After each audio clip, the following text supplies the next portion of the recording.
আমার ঠাকুমার মতো করে আজকে রুই মাছের এই রেসিপিটা বানালাম। এটা খেতে খুবই টেস্ট হতো, তাই আপনাদের সঙ্গে শেয়ার করলাম। কাতলা মাছ তো আমরা প্রায় খেয়ে থাকি। এই রেসিপিটা মাত্র 15 মিনিটেই রান্না হয়ে যাবে। আর টমেটো, আদা, রসুন এরকম কিছু অল্প উপাদানে এই রেসিপিটা বানানো হয়ে যাবে। কম ঝামেলায় সুস্বাদু স্বাদের এই রেসিপিটা চলুন দেখে নিই। তার জন্য আমি নিয়েছি মাছ, কাতলা মাছ। নুন হলুদ মাখিয়ে নিচ্ছি মাছে, ভালো করে মাছের গায়ে ভালো করে মাখিয়ে নিচ্ছি নুন হলুদ। এখানে আমি 3টে মিডিয়াম সাইজের টমেটো, 5 কোয়া রসুন আর হাফ ইঞ্চি আদা নিয়ে নিয়েছি। এটাকে আমি পেস্ট করে নিলাম। এবার কড়াইতে তেল গরম করে মাছগুলোকে ভেজে নেব। 4 চামচ মতন তেল দিয়ে দিলাম। এটা সর্ষের তেল। তেলটাকে আমি ভালো করে গরম করে নেব।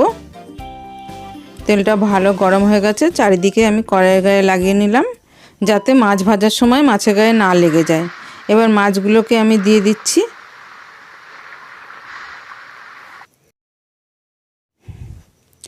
মিডিয়াম আঁচে মাছগুলো আমি হালকা লাল করে ভাজবো। মাছগুলো আমার হালকা করে লাল করে ভাজা হয়ে গেছে। এবার আমি মাছগুলোকে তুলে নিচ্ছি। এখানে অনেকটা পরিমাণ তেল আছে, তাই আমি কিছুটা তেল তুলে রাখছি। 2 চামচ মতন তেল থাকবে, বাকি তেলটা আমি তুলে নেব। এই তেলের মধ্যে দিয়ে দিচ্ছি আমি 2-3টে কাঁচা লঙ্কা আর পেস্ট করে রাখা টমেটোর পেস্টটা দিয়ে আমি ঢাকা দিয়ে দিচ্ছি যাতে তেলটা না ছেটে। এবারে 1 মিনিট পরে আমি ঢাকনা খুলে এটাকে ভালো করে নেড়ে দিচ্ছি। এর মধ্যে দিয়ে দিচ্ছি হলুদ, লবণ পরিমাণ মতন দিয়ে এটাকে আমি ভালো করে মিশিয়ে দিচ্ছি। দিয়ে দিচ্ছি হাফ চামচ শুকনো লঙ্কার গুঁড়ো দিয়ে ভালো করে মিশিয়ে দিলাম।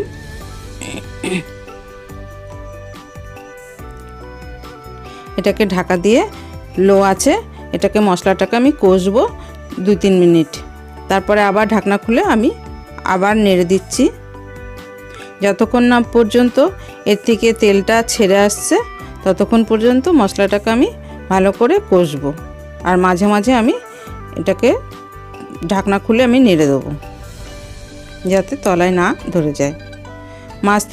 মশলার থেকে তেল ছেড়ে দিয়েছে, তার মানে মশলাটা কষানো হয়ে গেছে।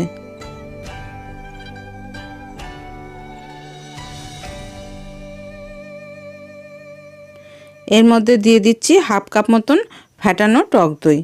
এবারে আমি আঁচটাকে একদম লো করে দেবো, দিয়ে এটাকে ভালোভাবে মশলার সঙ্গে মেশাবো। আঁচটা এই পর্যায়ে একদম কম থাকবে। এটার থেকে 2-3 মিনিট পরে মশলা থেকে আবার তেল ছেড়ে আসছে, দইয়ের কাঁচা গন্ধটাও চলে গেছে। এবার আমি মাছগুলোকে এর মধ্যে দিয়ে দিচ্ছি।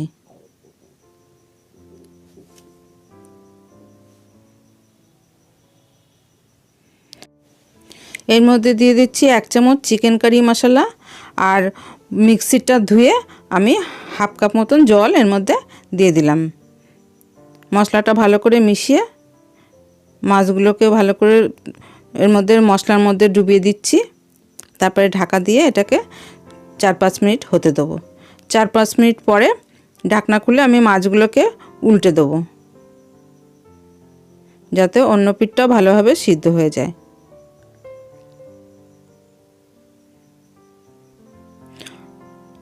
দিয়ে দিচ্ছি 2টো লঙ্কা কুচি আর হাফ ইঞ্চি জুলিয়ান করে কাটা আদা কুচি। এবার দিয়ে আমি এটাকে ঢেকে দিচ্ছি 2 মিনিটের জন্য। 2 মিনিট পরে ঢাকনা খুলে এর মধ্যে আমি দিয়ে দিচ্ছি 1/4 চামচ গরম মশলা। গরম মশলাটাকে ভালো করে মিশিয়ে দিচ্ছি মাছের সাথে।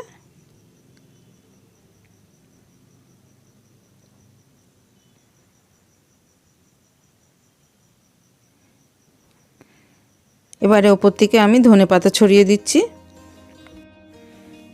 রান্নাটা আমার হয়ে গেছে, এবারে আমি এটাকে সার্ভ করব।